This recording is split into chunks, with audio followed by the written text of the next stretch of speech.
So do you agree or disagree with the following statement?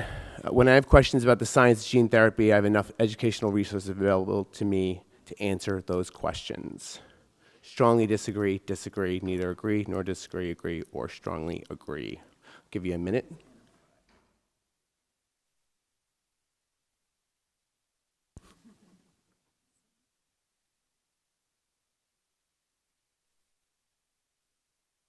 Questions are still, answers are still coming in.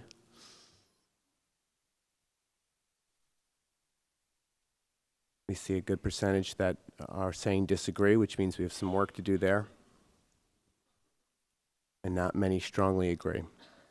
And I wanted to do this before you were educated on gene therapy this morning, so it didn't taint your answers. Okay, let's get to the next question.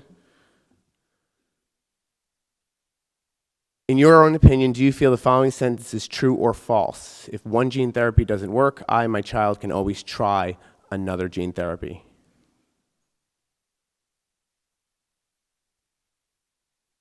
And don't let the answers taint your opinion.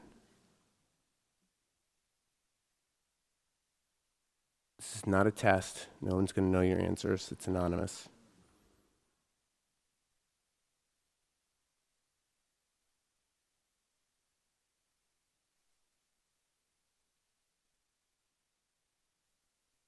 Okay, with that, I'm going to invite Dr. Tim Kripe to start the session. Thank you. Thank you, Ryan. Good morning. Today we're going to have a nice educational session about gene therapy, and I'm just here to help moderate. I'm Tim Kripe from Nationwide Children's Hospital. So we're going to have a speaker and then a panel discussion, most of whom are here. Kevin, if you're here, feel free to come up anytime so we don't have time in between. So Barry Byrne is our speaker. He is the director of the Powell Center for Gene Therapy at the University of Florida in Gainesville. He's going to give us an overview of the topic.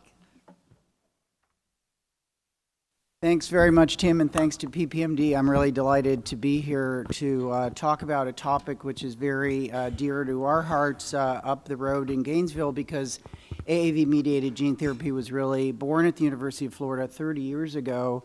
And as was said, this has been a journey.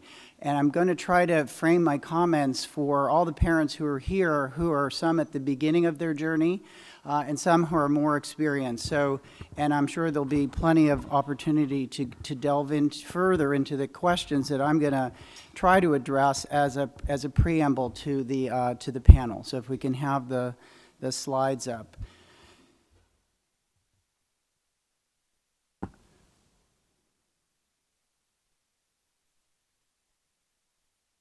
Maybe not. Here we come. They have assistants back there.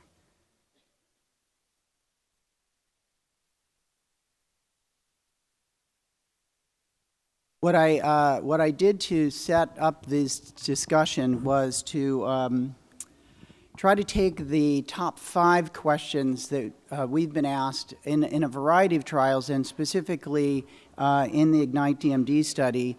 So I'm going to focus on some practical issues, and particularly one that is often asked regarding immune responses to gene therapy. This guy, there we go. Back up a few, sorry. It's a little delayed. And I just want to just give you just disclosures. I try to be Switzerland in all of this, so we have the opportunity to advise a number of groups and participate with various sponsors in studies, but I am the PI of the Ignite DMD study. So just first question, I think this is for those who are new to this area, even though I think it was very helpful to have those polling questions, because it shows that we do need to do more to educate the community. I will say one of the things we've done in the way of patient advocacy and education is to produce for the NORD a brief video about the top 10 questions people ask about gene therapy. I'm going to focus on the 5 that I think are most important in the Duchenne space. But I did want to start with this concept. How are AAV vectors made, and what are they? So these are very small particles. AAV is one of the smallest DNA viruses. It's unique, and it's one of the few single-stranded DNA viruses, and it's of the group of parvoviruses that Many people know of it. They can cause anemia in dogs. It's a part of a different family of parvoviruses, but that's the closest relative to this that we know. What's unique about this type of AAV, at least in the Dependavirus group that AAV belongs to, inherently this is a non-pathogenic virus. It doesn't cause disease by itself. But I have to caution that that's actually a very unique situation of natural infection. When we use AAV as vectors, it's a very unnatural situation in which all at once the patient is exposed to a very high dose of the vector in order to reach, particularly when all of the musculature is the target. So this is something which creates a unique situation that's really never been observed in nature before. So we have to take that into account and not just rely on what would be the normal course of an exposure.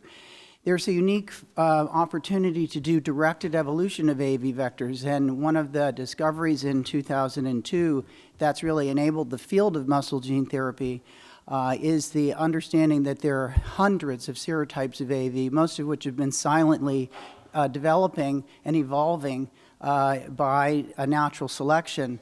There are now ways to do molecular evolution of the important parts of the capsid. This image is made by Mavis Abunji-McKenna at the University of Florida, who's really studied in great detail the structural biology that's enabled us to find the parts of the virus that are most relevant to bind to tissues that are important in conditions like Duchenne. And importantly in nerves in particular, and to some degree in the heart as a muscle, but maybe less so in the peripheral musculature, and I'll address this. There's very long persistence when this vector is delivered, so it'll raise the question I'll address later, is this going to last a lifetime? And this influenced the question that was asked at the beginning. And then in terms of risk versus benefit, I wrote an editorial about this 2 years ago when there were some concerns about safety of AAV. We always have to consider safety first and consider risk-benefit in the context of what is the therapeutic potential. And I think I'll try to make the case why, even though there are risks associated with giving systemic infusions of AAV, that the benefit is in favor of the therapeutic opportunity. So again, just by way of background for those that have not seen what might happen, if you could live inside the body, you would see that inside the vector capsid, there's a DNA molecule. This capsid is the package that helps deliver the DNA to its target. And the inside has two functional components that drives the gene expression, and then these packaging signals that enable the DNA to be put inside the coat protein of the virus. When it's given into the bloodstream, it travels to the surface of the cell, where it has to traverse a series of barriers to making its way to the nucleus, where DNA instructions are used to make proteins. And that's why this strategy is so clever, because once that unique genome of AAV reaches the nucleus, it can persist there as an episome for the life of that cell. But as we know, not every muscle cell will last a lifetime. So just to quickly go through how one makes these, and a pair of really invention of the 1980s, molecular scissors or restriction enzymes are used to cut out the parts of the virus that are not needed in gene therapy and replace it with a payload that carries the therapeutic gene. And if there is a limitation of AAV, it's that the size that it fits inside that protein package is limited. And that's where dystrophin becomes a challenge. And you'll hear from the various gene therapy studies that are underway, the configuration of the therapeutic gene cassette is different among these sponsors that are pursuing AAV-mediated gene therapy. One of the things I'm most pleased about in being involved in this field for 20 years is that we did develop a strategy for using an infectious process to make AAV.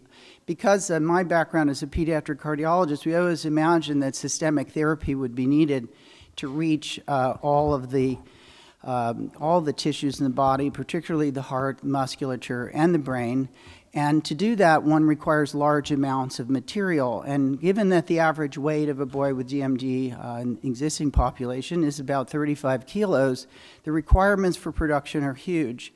And this is a significant barrier to successful use of these products, because without the vector material, you can't study the outcome. So in this infectious process, we know that these two HSVs are used to deliver the AAV components into the cell to replicate the AAV genome, make the structural proteins, shown here as the CAP proteins, which are part of the late gene group in the parental virus, and those assemble into capsids, and then the DNA is packaged into the inside and then purified. And that process is critical in Duchenne to be able to meet the goals of high-dose therapy.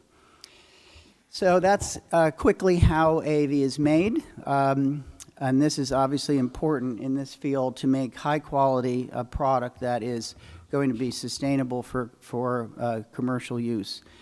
And then a burning question many families have is, what are AAV antibodies and why does that matter? So that's not actually what they are, but it's a good way for you to remember. They help us from getting sick. Antibodies are what we naturally form after immunization, and delivering high amounts of AAV is, in fact, like an immunization that we receive in childhood. They're proteins that circulate in the blood. They're specific to antigens that they're presented with, and the B cells in the body, part of the humoral immune system, make antibodies in high quantity when we're exposed to something. And in fact, the reason in childhood we give immunizations repeatedly early in life is to boost the antibody titer to a level that's protective of future infection. So this gives you an idea of how that works. And this is the concept of immunologic memory. When you first expose someone to a novel protein, the early response is a type of antibody called IgM. It's a pentameric structure which is very able to bind the antigen, in many cases a virus, remove it from the circulation, and prevent subsequent widespread infection. Later on, a few days later, one starts to make the IgG form, which can be made in much higher quantities because this is the monovalent form of the antibody, the types used now in therapeutic monoclonal antibody therapies. But our body makes IgG to many different parts of the AAV protein that's on the surface, and when a re-exposure happens, very high titer antibodies are made almost in concert with the IgM that's made at the time of the second exposure. So you can see the interval between the exposure and the antibody is shortened in what's called an amnestic or secondary response. So this is important in gene therapy because it's one of the reasons, both for safety reasons and to try to maximize the therapeutic effect, that subjects who participate in the current studies are chosen to be what is called seronegative, or essentially no prior exposure to AAV. And we do that by doing a test for an anti-AAV antibody testing. But there are two types of tests you'll hear about. And there's still no consensus in the field about which test and what level of exposure represents the likelihood of no prior history of AAV exposure, or, in fact, whether it's specific to the therapeutic virus that's being used in the treatment. So neutralizing assays require a cell in culture that is exposed to both AAV and the patient's serum. This antibody can bind to the capsid receptor epitope only and then prevents it from entering the cell, and the sensitivity of this test is influenced by the inability often of AAVs that are used in muscle gene therapy to bind cells that are in this assay. So they're used at very high levels in order to have the proper readout, and this inhibits the sensitivity. So at very low levels, this test may not be as sensitive to detect patients who have previous exposure or not. So, and then there's now evidence that other serum proteins, which vary in the population, may have both positive and negative effects on this assay. So that's a confounder, and there's efforts underway to try to standardize this in a better way. There's another test called the ELISA, or enzyme-linked immunoabsorbant assay, against intact AAV capsids. This identifies all antibodies from what are otherwise known as polyclonal responses against various parts of the AAV. It has very high reproducibility and sensitivity because it doesn't involve a cellular component, so all the reagents can be standardized, and the sensitivity is quite low at low dilutions, and this may predict pre-existing immunity, although neither of these tests are absolute confirmation of what's known as naive status or truly never exposed. So the question that's asked, why does this matter? Because in fact, about 50% of the late school age and young adult population have been exposed to some type of AAV in the environment. They never know it. It's often associated, that's why the name, with an adenovirus infection, which could be a respiratory or gastrointestinal infection. And that this pre-immunity, if you will, is an exclusion criteria for most current studies. So we really have to address this as a community interested in gene therapy for a variety of conditions. And this is relevant in hemophilia gene therapy and other monogenic diseases. So then how do we establish this threshold? Is it appropriate? So as you can see here, there's a dashed line that represents a threshold that was in some ways arbitrarily determined to represent being negative. This is not entirely a binary thing. You can be in the gray zone. It's clear that the subject A there in the red line is very strongly positive. And if one tried to reduce the antibody, this is known from other types of anti-drug antibodies, that high sustained antibodies can often be very resistant to any pharmacologic intervention because plasma cells that make the antibodies are not susceptible to some of the usual reagents that are used other than in the context of cancer chemotherapy. This is very challenging to change the antibody titer in that red line. But there is a circumstance where the people with environmental exposures may be more like subject B, where they're just over the threshold. And then what can one do about that? Is it possible to treat that individual to reduce the titer and become eligible like subject C, who had a low resting titer in the beginning? So one of the questions I'm going to address briefly is there an immunomodulation regimen that can decrease antibody levels in pre-existing immunity? This is relevant from part of my clinical background is in transplantation, so we address these issues all the time in allografting. So what level of pre-existing antibody precludes treatment? So this gets to the third question. Is receiving DMD gene therapy durable for the lifespan? And I think, Lee, you may touch on this in his talk later. The answer is maybe, but probably not, particularly if you're young.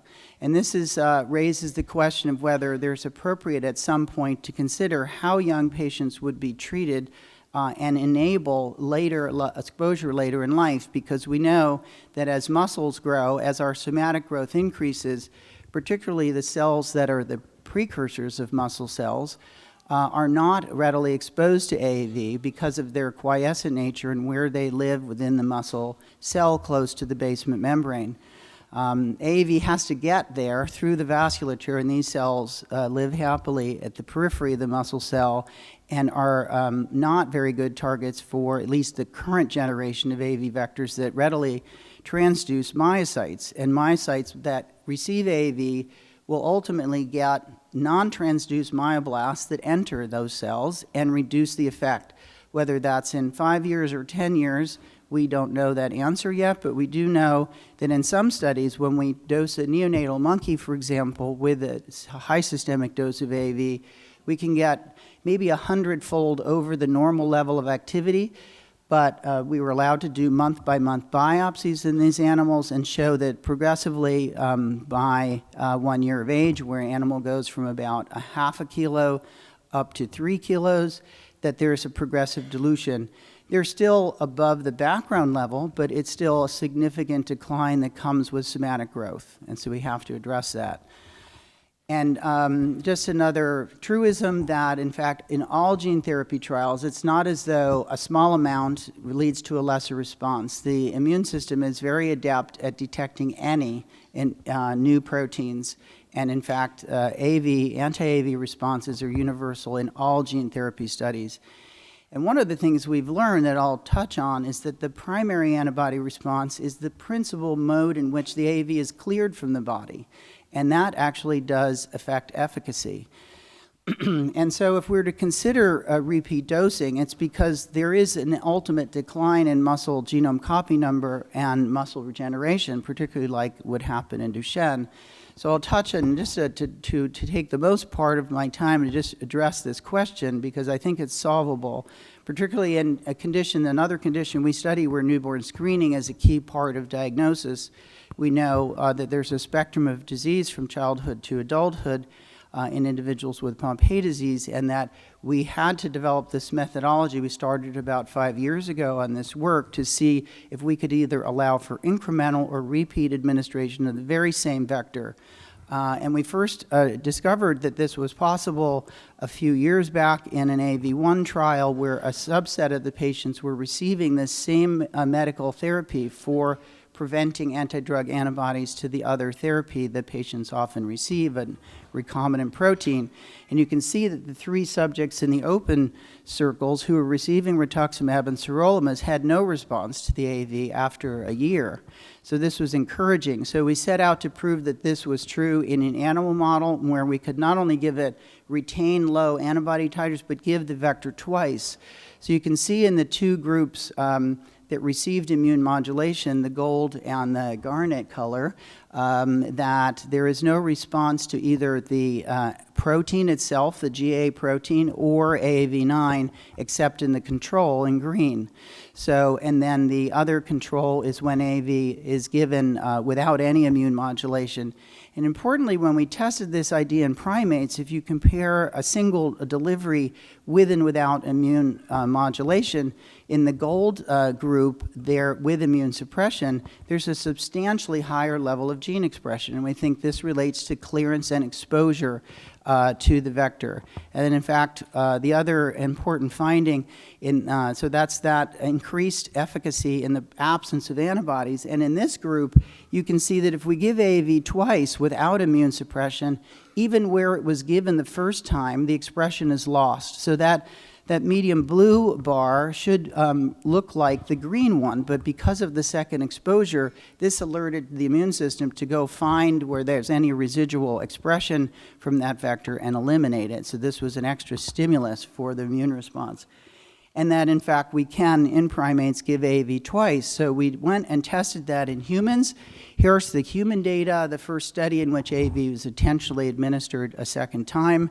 There are 2 subjects in this study so far. We think that even only 3 in total will tell the story. The controls are in the black bars, and we see either against the AAV9 capsid or against the AAV transgene, in this case GAA, that they're non-responsive when protected by this immune strategy.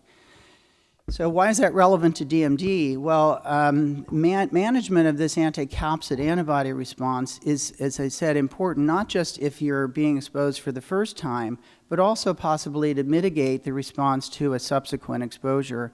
And this may address pre-immunity in the older DMD population where seropositivity is more common.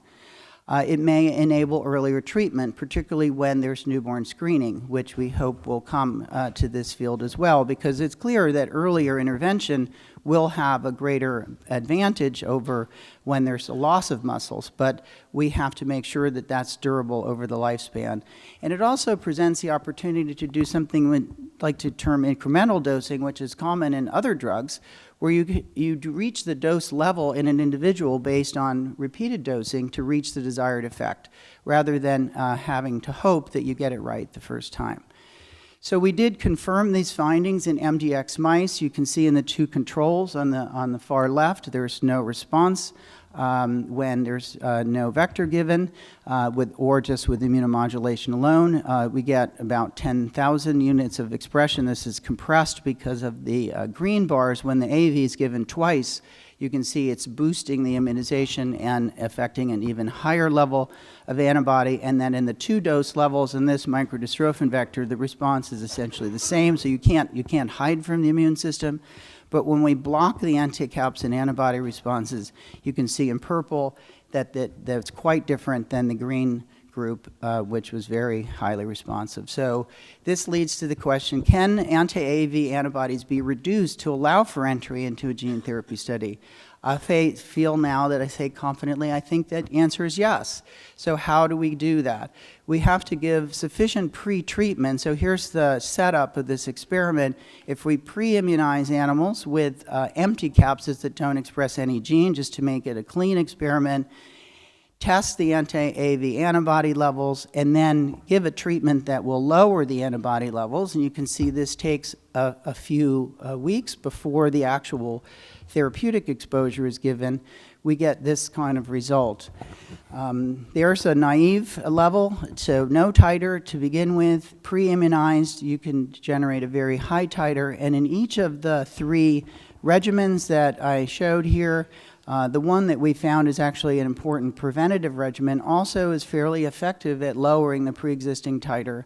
So these anti-CD20 antibodies and a drug that affects both the T helper cells and the B cells is effective at lowering the antibody. But this is not currently part of any therapeutic studies in DMD, but we are testing this in other work we're doing in Friedreich's ataxia and in Pompe disease. And I'll point out that when the term immune suppression is used, if that's referring just to steroids, steroid treatment has been used universally in most AAV gene therapy studies because of effects of AAV on the liver, and this does not affect the antibody titer at all. So I'll just end so that we can get to the questions. What are the side effects of gene therapy? One person told me that a drug that has no side effects is one that doesn't work.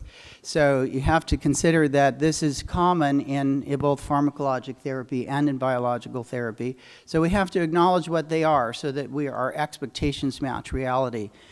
Patients often receive steroids. This attenuates the fever, but we're really giving someone a systemic exposure instantaneously of very high amount of a virus. Our body is attuned to try to react to that. So there can be fever. There may be prolonged nausea. And having served on now 4 different DSMBs of systemic gene therapy studies, I can say these are fairly universal findings across a variety of studies. There may be a direct effect on blood count. We know now with the release of the commercial use of Zolgensma, this is part of the label. Patients need to be monitored for this on a weekly basis, and often it requires, particularly if there are a few centers that are providing this, that families be willing to be close to the treatment site for a period of time to monitor these findings. Even up to a month after exposure, there can be effects on liver inflammation that requires additional treatment. And there's evidence that there is some potential for systemic immune responses. We think those are really effectively ablated by the strategy I just mentioned, and we really don't know what the late effects are. And this goes very importantly to the question that was asked at first. 40% of you said that they thought that if you received one gene therapy, you could receive another. Not in the current format of how it's being done. So really, in fact, not only just in a commercial sense, but in clinical studies, this would be a confounder to any research study that's being done, but it would really require a preventative treatment to be exposed to the same AAV, and that is a very lifelong effect. So I'll just end by giving you these quick take-homes. AAV can be made in sufficient quantity and quality for registration studies. I think we're in that era, and having worked in this field for 20 years now and really being grateful that this is finally coming to roost, where an area very dear to my heart because of having taken care of many boys over these past 2 decades who have cardiomyopathy and the effects of Duchenne. I'm really delighted to see that we're close. But this is a challenge. It's not easy, and it's going to be costly, and unfortunately we're going to be faced with the same issues that were faced in the SMA field where Zolgensma was now approved. These patients are all small. They're between 3 and 12 kilos. That's actually, most children with Duchenne won't be identified by that age, at least in the current era, that body weight. So making enough is going to be difficult and costly.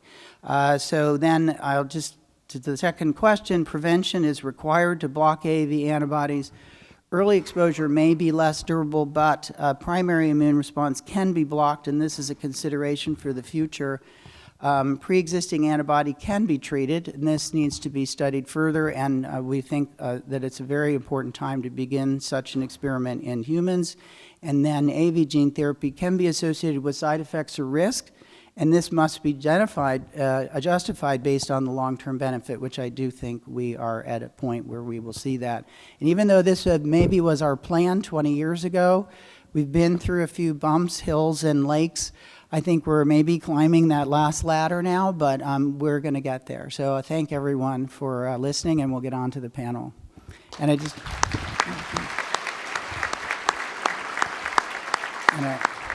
And I would be remiss to say, not without the help, certainly of you, the families and patients. This figure to the right was really a creative piece of art done as part of a fundraiser by the first commercial Eteplirsen patient, Will Barkowski. He drew this painting with the wheels of his wheelchair, and I think it's really profound.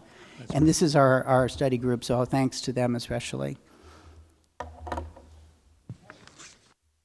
Thank you, Barry. That's great. So if Dr. Flanagan's here, please come join us on the panel. I'd just like to start asking a quick question before we go through the panel, Barry. Can you clarify for us about the different serotypes of AAV, that different antibodies are not the same against one serotype versus another? So could you just address that a little bit? And how that may, so you might be able to get retreated with a different serotype, for example. Well, yes and no. There are so many common parts, in fact, to the AAV capsid because of the way they fit together. So in some cases, there's only one serotype may be different by only a few amino acids, which may even be on the inside of the capsid and not exposed to antibodies that bind to the common and surface epitope. So there's probably very high cross-reactivity. And unfortunately, we don't have a great methodology for testing that at all now. So I think many of the environmental exposures that we think are specific to one type or another are in fact across all the serotypes that are amenable to use systemically and that cross out of the vasculature and go readily to the musculature and to the brain. Right.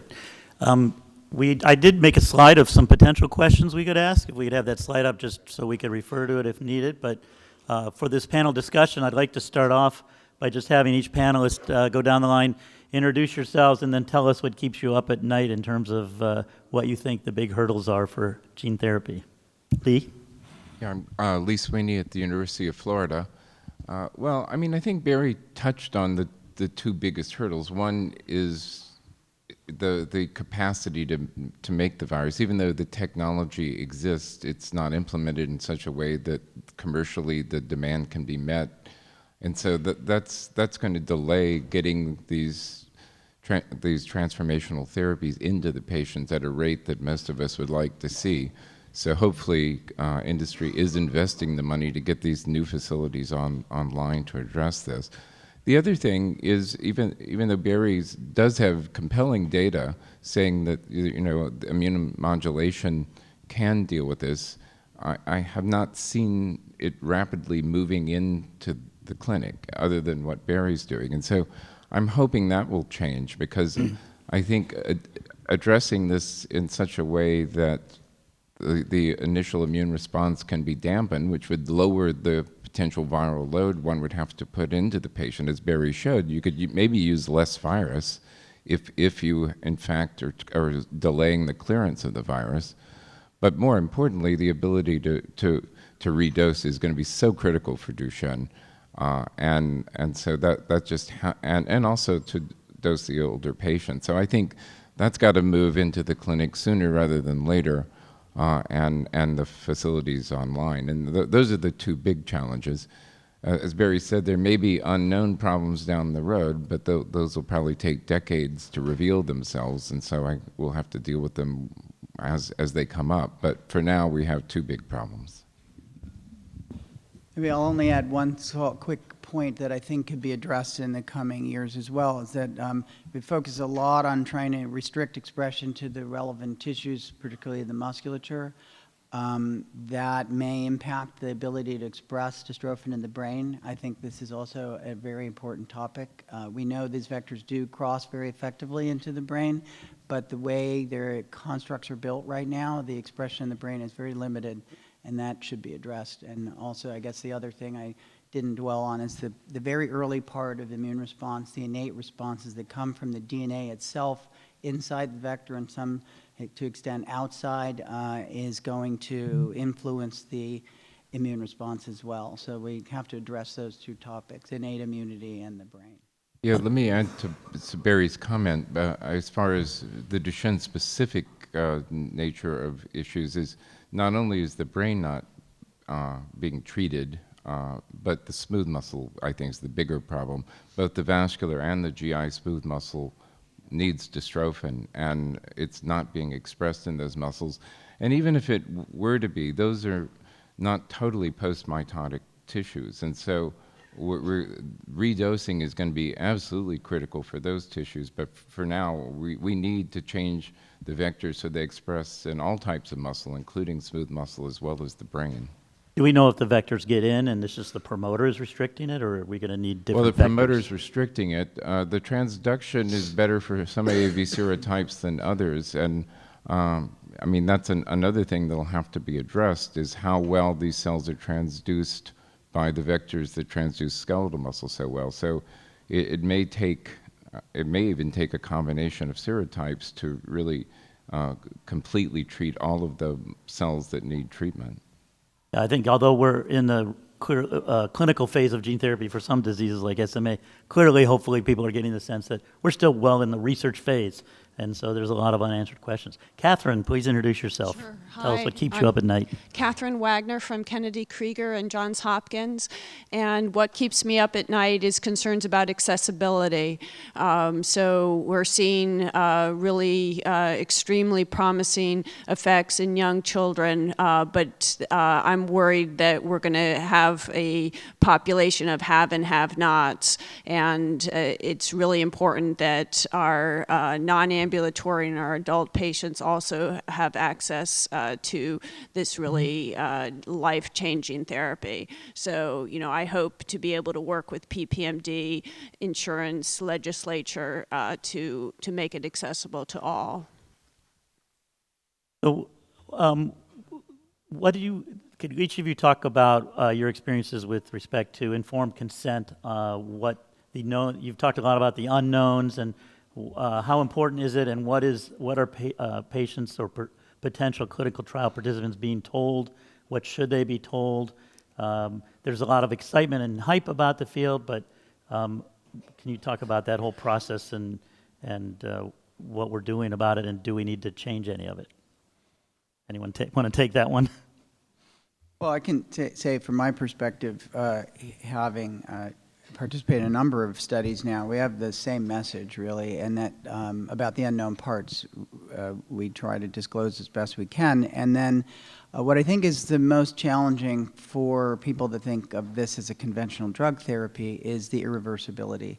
Once that infusion starts, you can't take it back. And that is sometimes a challenge for people to wrap their head around. And now, actually, even in the area of 2 available therapies for SMA, we've had to address in some families the notion they could try one thing and then switch to another. This may not be possible for another really seemingly difficult barrier to overcome. Payers may, when you have 2 high-cost therapies, they may ask you to choose one. So not from a biological reason, but that's another consideration. Now, in the context of research, those therapies are available at no cost to the subject, so that's not become an issue. And there are people, for example, who were in the Avexis Zolgensma study who are now receiving Spronza. I don't think any payers would agree to that at this stage. So we have to face those issues, the permanence of AAV-mediated gene therapy, and then what are the consequences from a feasibility perspective of cost. I would add the importance in the informed consent, in addition to irreversibility, is the understanding that it will likely preclude you from participating in any other clinical trial in the future. Yeah, there's such unknowns, right? And that's important to disclose. That. I mean, it won't say that it's never, because some sponsor may choose to study the ability to augment the therapy with an adjunctive therapy. So it has to be designed specifically for a treated population. But Catherine's absolutely right. Any study that looks to independently understand a given therapeutic modality is going to be very confounded by someone that's formerly had Duchenne and now has something different, at least from a genetic perspective of being treated. Because that's an important, actually, point that we should maybe address, is that the microdystrophins that are used and the level of expression that will be achieved is somewhat more like Becker dystrophy. It's not really like an enzyme deficiency that could completely restore the enzyme activity. But given the appropriate other care that would be received, this may be very effective in keeping boys ambulant until their 20s or 30s or 40s. So this would be very obviously impactful, but we shouldn't think of it as an entirely curative therapy. It's just a substantial impact on the disease. And that's because of this space constraint. The constructs were derived from the idea that truncated in-frame dystrophins are functional. And that's something not to forget for those that are new to the area. So we could continue discussing and questioning amongst ourselves, but I'd like to open it up to audience, parents particularly, or boys with Duchenne. Feel free to please come up to the microphone and state your name and ask your question of our panelists so that we can drive our discussion based on what you're wanting to hear. So I think we already have a candidate. Hi, my name is Seda Falenko. I was curious about what is being done around monitoring T-cell immunity to AAV, if that's being monitored during the trials or if that's being considered in the upcoming efforts around immune response. Yeah, I can answer. There are a few assays that are being used routinely that began in the hemophilia field as being requested by the FDA and used routinely by sponsors. It's an interesting question, though, because it's challenging. There are some situations where this so-called ELISpot assay looking for T-cell reactivity can be positive, but there's no effect on gene expression. In a couple of studies where, at least in the musculature, this has been studied, it first came into practice in the hemophilia world where the liver is the target and T-cell mediated immunity is readily monitored in the blood, and the loss of gene expression could be correlated with the positivity of this assay. In the musculature, it's not clear that a positive ELISpot test for T-cells will ablate the gene expression, because we know that there's some regenerative capacity of the muscle, there are medical therapies that impact on that, and it may be that it's more readily blocked in the musculature than it is in the liver, where cells are more prone to turn over quickly. Thank you. Thank you for asking that question. I'm sure there's going to be more questions. In terms of, let's go back to in the absence of other questions, but again, feel free to come up. We are a little bit behind schedule, but we can always get back on schedule if we end this early. So back to the neutralizing antibodies. I think there's still some issues that may be a question. For example, what is the risk of someone who's tests negative acquiring antibodies, perhaps while they're waiting to get on a study? Especially if they're in a placebo group, for example. I can answer that question as well, because there are now, so I was on an advisory committee for the FDA over the past several years, and there's now a guidance document regarding viral shedding for both replication-competent and replication-incompetent vectors like AAV. This is obviously more difficult when the virus itself can, like in cancer gene therapy, can spread after exposure from one individual to another. What's available in the knowledge we have from animal studies that the AAV, whether it's infectious or not, can be transmitted through secretions. And so that does probably the primary mode of environmental exposures is through secretions, both in all secretions, tears, saliva, you name it. And that is obviously a challenge for families with two affected children. So this is an important to address. We do know from some primate studies that we've done that even animals isolated in the same facility can be cross-exposed. So there's a risk, a real risk. And so it may mean physically separating siblings for a period. It may mean protecting them with the immune protection strategy I discussed in order to treat both boys in a family, because they would have to be done in relatively soon proximity to one another. But that is a real concern. But it's probably simply addressed by proper hand washing, like we should do anyway. So we don't know that these are really spread by a respiratory route. So I think we can't isolate children from exposure into the society. That won't necessarily have any effect on this issue. It's just a matter of avoiding ill contacts and washing your hands, and that's simple. After working with AV for 20 years now, I'm actually tested, and I am seronegative. So it's possible to be around AV, and you never know, I may need some gene therapy. To my left. So my name is Bruce Ward, and my son is Gavin. And my question is about corticosteroids. So you're requiring steroids for participation in the study, and I'm curious what the reason is for requiring steroids. After treatment, if it might be possible to discontinue steroids, and if you worry that discontinuing steroids may destroy the microdystrophin expression in the muscles. Most of the clinical trials have a little bit elevated corticosteroid use during the infusion and for the month or so afterwards, and that is thought to modulate the immune system and prevent things such as the liver problems that can happen with large doses of AAV. It is possible that patients could be tapered from certainly tapered down from that high dose to their pre-existing dose, but then even a year or so later be tapered down further on their corticosteroids. And how far you taper those steroids, I don't think we know yet. So we're transforming a Duchenne child into a Becker's child, and we don't tend to treat Becker's children with corticosteroids because of the lifelong side effects of corticosteroids. So if we may, for instance, be able to use the catabasis or the rivarogen drug in these individuals, which will have much less side effects, cumulative side effects over time. One quick follow-up.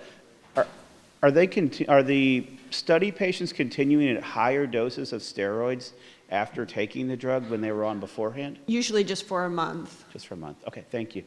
Yeah, I'd like to just amplify that a little bit. I mean, I agree with Catherine. The goal would be to get them off of steroids. They may still need some sort of anti-inflammatory, but I think just like the closer you get the patients toward normal with these treatments, the worse steroids are going to be for them, because steroids are atrophic in a normal human.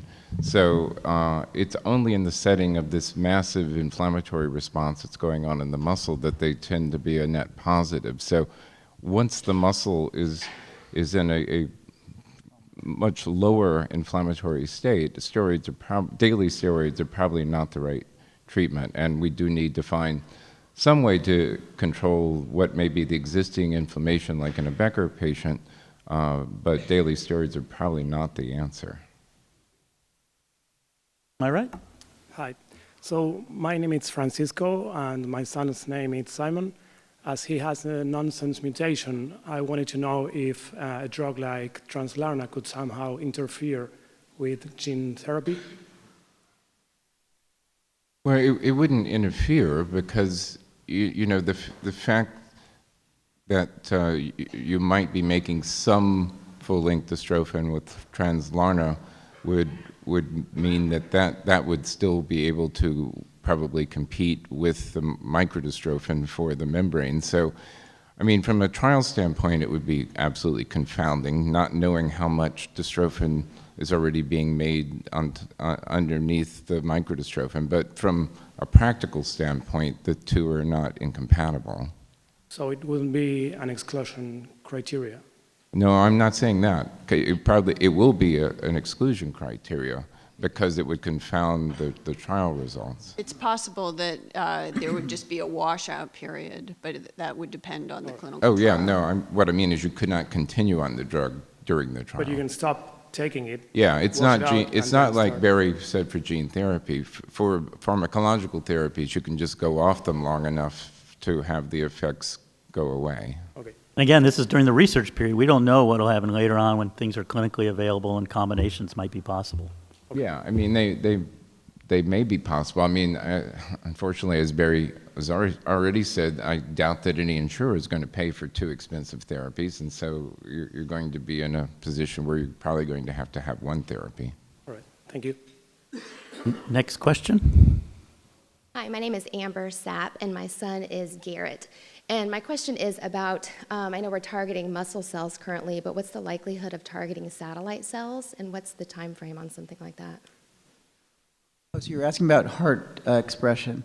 So one of the really advantageous things about the types of AV that cross the vasculature into the muscle is that they do so very effectively in the heart.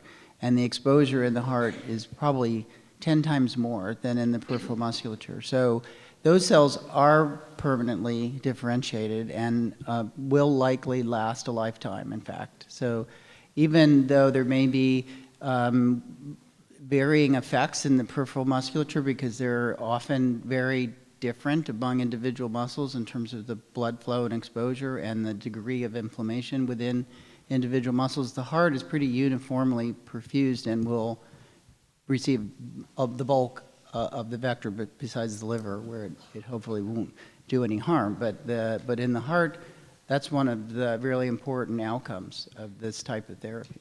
Did you also ask about satellite cells? I did. Okay, so just for anyone in the audience who doesn't know what a satellite cell is, these are resident stem cells in muscle. So they're the cells that are normally quiet, but then when muscle is injured, form new muscle fibers.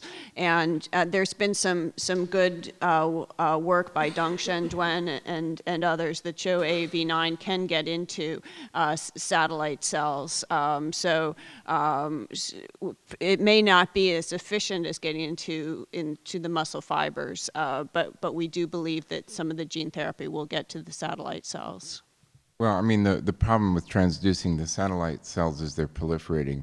So if you're using CRISPR-Cas to alter their DNA, when they replicate, that will be passed on. But if you're episomal, like the treatments we're talking about right now, then it's not going to be passed on. It's going to be lost.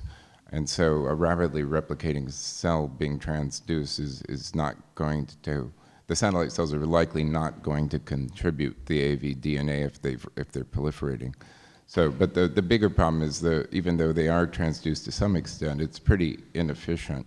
And the regenerative pool of satellite cells, as Barry mentioned, are quiescent, and they probably aren't transduced at all.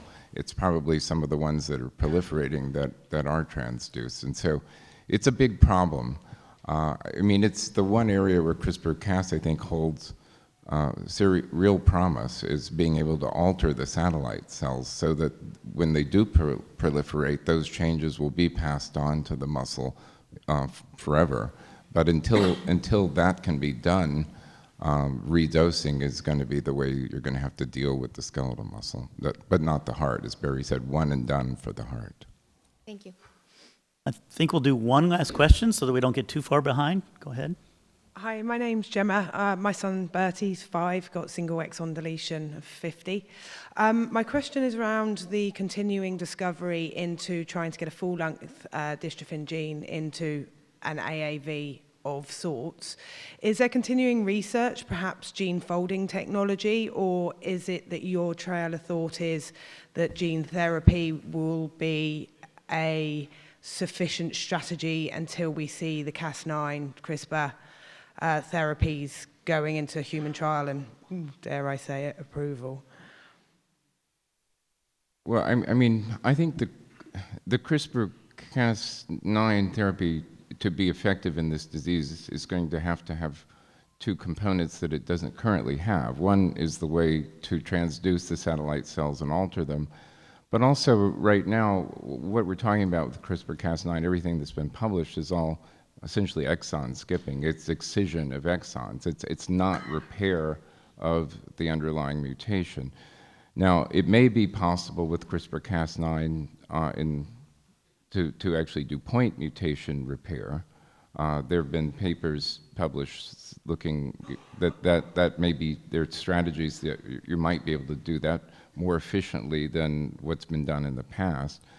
But I think, without the ability, if you want to do only exon skipping permanently is the goal, then that goal can be met once you can transduce efficiently the satellite cells with CRISPR-Cas9. But I think the real promise of CRISPR-Cas9 is when it's going to be able to actually do real DNA repair to try to build a more efficacious dystrophin in those patients and then do it in the satellite cells.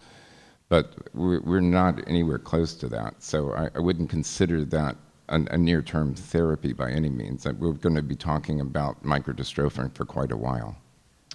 But for the gene therapy, is there any continuing research and discovery being done to try and get the full-length dystrophin into an AAV, perhaps a folding technology of some sort? So I can comment a little because we're only taking a very small portion of the overall gene.